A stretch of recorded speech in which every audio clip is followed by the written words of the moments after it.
So getting into the software, number one is you want to analyze. Number two is plan. And then execute.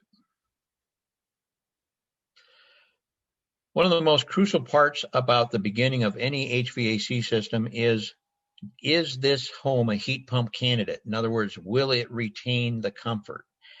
Guys, if the wind blows outside and your curtains move inside, you may not be a heat pump candidate. You may want to address those issues before you take this step into the next energy saving component into your home. So it all starts with a load calculation, and this is critical. It's not a rule of thumb. It's not how many square feet do you have. It's measurements of the home, the windows, the doors, the insulation values for your weather city. And then the contractor will put all of that into this software, that load calculation.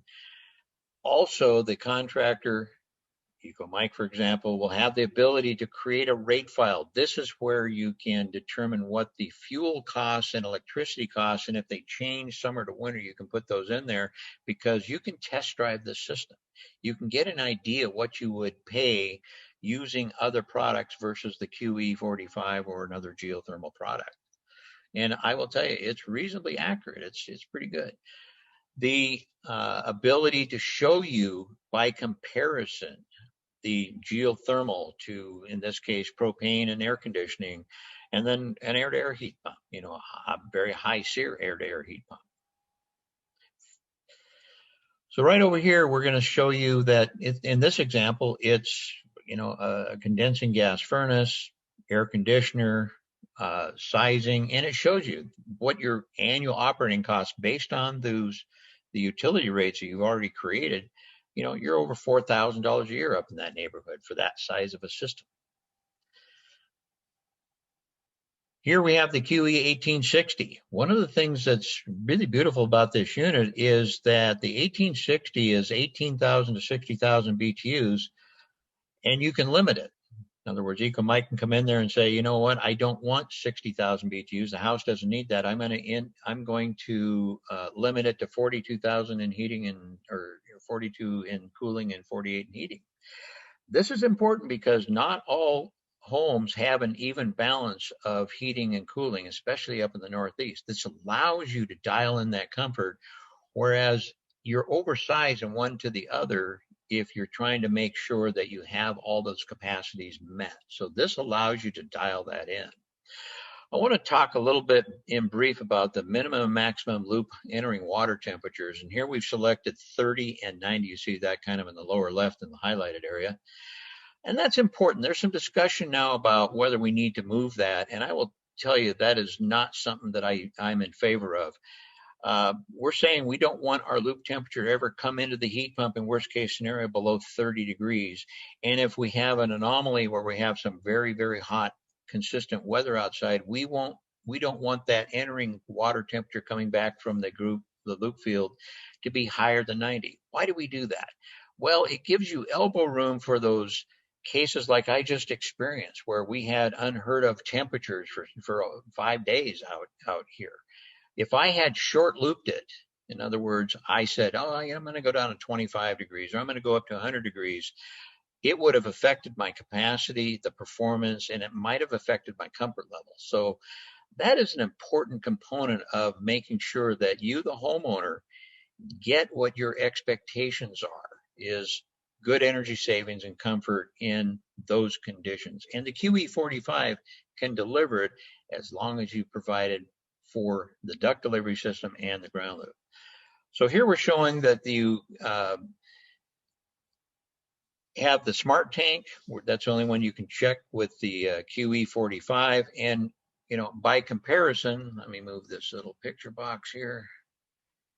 By comparison, that same house with a QE45 and 615 feet of vertical bore loop, that same house costs $750.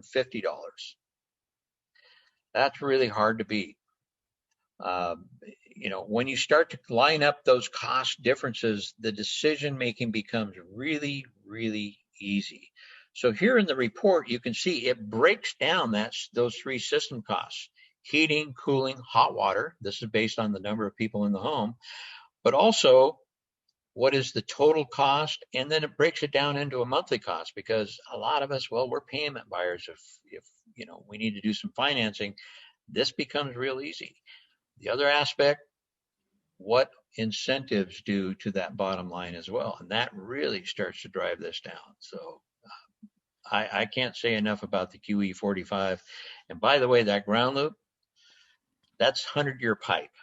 It's no one on this podcast is going to ever see the end of the life of the pipe that we use. So it's a system that's here to stay.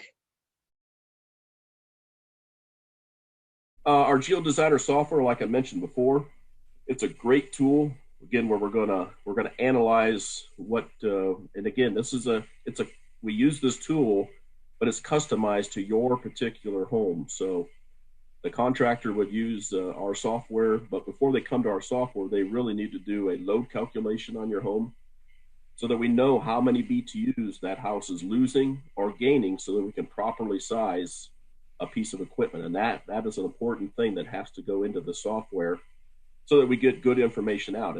If somebody just kind of wings the load calculation, then there's a good chance we're not going to get good information out of that software.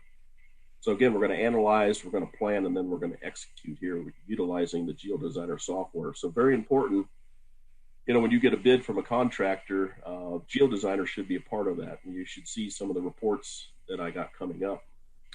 Here's just an example, nice log cabin home here that, again, we're going to do this analysis on. You're going to see coming up here. The next slide. This is some screenshots of the GeoDesigner program. And in the software, the contractor will import the loads coming from that load software, both heating and cooling, and they're going to pick your location. So in New York, we have several cities that can be picked upon that best represents exactly where you're located. That's going to, represent your design conditions. So we put those loads in. Then we also, very important here too, so that you can look at good operating cost, is that we've got to put in the proper values for the cost of electricity. And if we're comparing it to maybe fuel oil that you currently have, or natural gas or propane, we've got to put those numbers in. And the best way to do that is actually take your existing bills and divide it. So take the total dollar you're writing a check for every month and divide by the number of kilowatts that you've actually consumed that month. That's your true cost per kilowatt.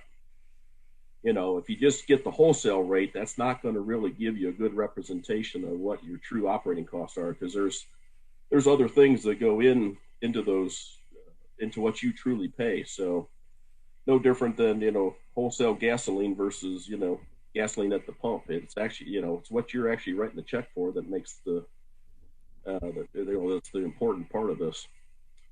So that very, very important step. Now in the GeoDesigner, we can actually model up to 3 different systems. So in this example, we're going to do one of these Trilogy 45s on this particular home.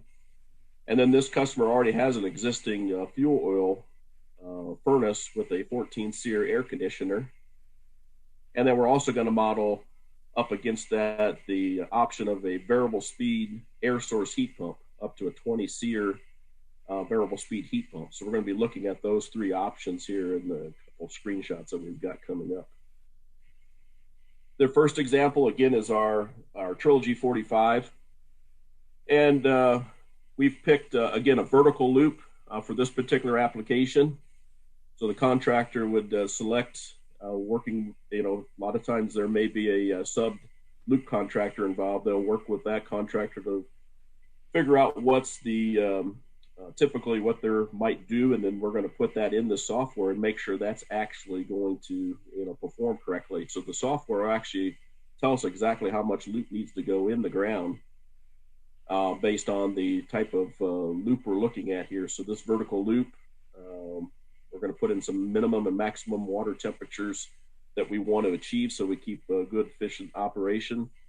And what kind of soil this is in. The soils make a difference in how much loop needs to go in the ground. So when somebody just says so many feet per ton, that can be a very dangerous statement, because there, you could have a location where you're in rock and drive 10 miles away, and all of a sudden you're in some other type of soil. So it's very important that we analyze your particular project and what you have there, so that again we get a good performing system. And that's the importance of this GeoDesigner program, so that again, in some cases, just going by some rule of thumb, that can be very dangerous, and not in some cases not have enough loop in the ground, and then we've got situations where people don't see the savings that they should be seeing.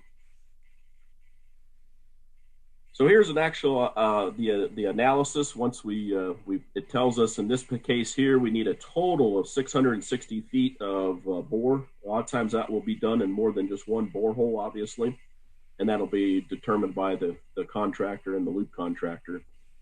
Now, when you look here, this is a breakdown of our operating costs for this particular job here. 100% of the heating is going to be done by the geothermal heat pump at an average COP during the heating season of 4.29 COP. So again, that's 429% efficient. Every dollar I'm spending, I'm getting $4.29 worth of energy into my home off of those dollars I'm spending. Cooling operation, the average EER, again, not to be confused with SEER, is 48.8. Total cost $78 there.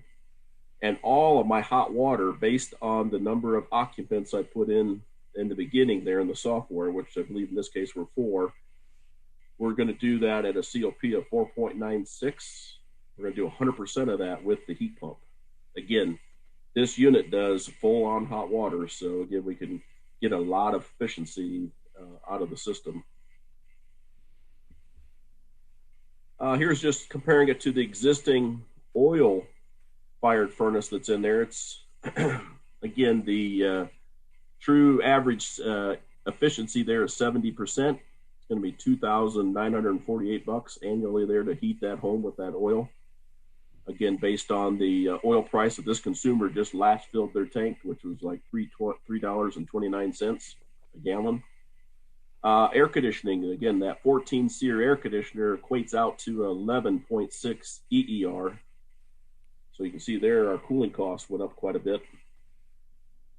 Our hot water, again, with the oil-fired hot water heater, again, there's our cost, $635.